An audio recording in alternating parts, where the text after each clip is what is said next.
Zee 24 तास एक पाऊल पुढे. मालाची निर्यात बंदी उठवण्याच्या मागणीसाठी आंदोलन केलं.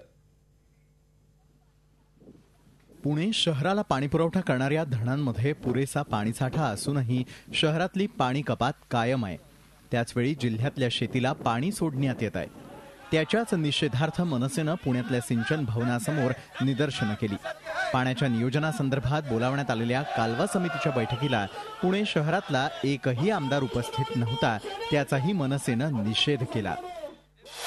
पुणे शहराला 11.5 TMC पाण्याचा करार गेली 8 वर्षापूर्वी त्यांनी केला होता. तोच ते फॉलो करतायत. तो करार 2011 मध्ये संपलेला असताना सुद्धा नवीन करार, पुणे शहराची झालेली वाढ, त्यावेळेची असलेली लोकसंख्या आणि आत्ताची असलेली लोकसंख्या ही पाहता पुणे शहराला जास्तीचं पाणी लागणार आहे या मागणीच्या दखल घेतली नाही तर भविष्यामध्ये पुणे शहरामध्ये पुणेकरांच्या पाण्यासाठी महाराष्ट्र नवनिर्माण सेना ही रस्त्यावर येईल.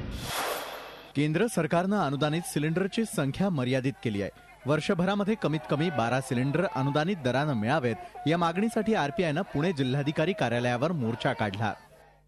आज फक्त 6 सिलेंडर द्यायची घोषणा झालेली आहे, ती अन्यायकारक आहे. आणि केंद्र जे सांगतं की आम्ही सबसिडी देतो आणि अंडर रिकव्हरीच्या नावाखाली केंद्र सरकार आपल्या संपूर्ण साधारण जनतेच्या खिशातले पैसे काढून या ऑइल कंपन्यांची भरती करतं. ऊस उत्पादक शेतकऱ्याची थकीत देणी तातडीनं मिळावीत, तसंच शेतमालावरची निर्यात बंदी उठवण्यात यावी यासह विविध मागण्यांसाठी आज शेतकरी संघटनेनं साखर आयुक्त कार्यालयावर मोर्चा काढला. कापूस, दूध भुकटी, सोयाबीनची पेंड, अन्नधान्य या सर्वावरती या ज्या काही बंद्या आहेत त्याच्यामुळे शेतकऱ्यांच्या आत्महत्या होतात. तर आता आत्महत्या करणार नाही अशी पाळी ज्यांनी आमच्यावर आणली त्यांच्या हत्या करायला आम्ही आता सुरू करू. आणि याचसाठी शिवनेरीवरनं शिवाजी महाराजांच्या जन्मस्थळापासून आम्ही ही चेतना यात्रा सुरू केलेली आहे आणि ही आता न्याय मिळवल्याशिवाय आम्ही थांबणार नाही. ऊस उत्पादकांच्या प्रश्नांसाठी राज्यभरामध्ये 1 ऑक्टोबरपासून चेतना यात्रा काढण्यात आल्या होत्या.